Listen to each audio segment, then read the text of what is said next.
आखिरकार हम लोग अपने इस 1500 किलोमीटर के सफ़र पर सारे डर और चिंता को पीछे छोड़कर निकल तो गए थे, लेकिन पे पहुंचने के लिए हमें हमारी पहले लिफ्ट की इंतज़ार थी और यह इंतज़ार इस तरह ख़त्म हुआ।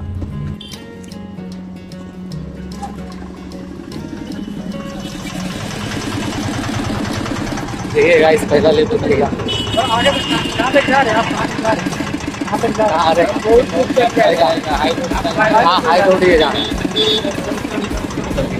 देखिए गाइस, पहला लिफ्ट मिलेगा हम लोग को हाई रोड तक।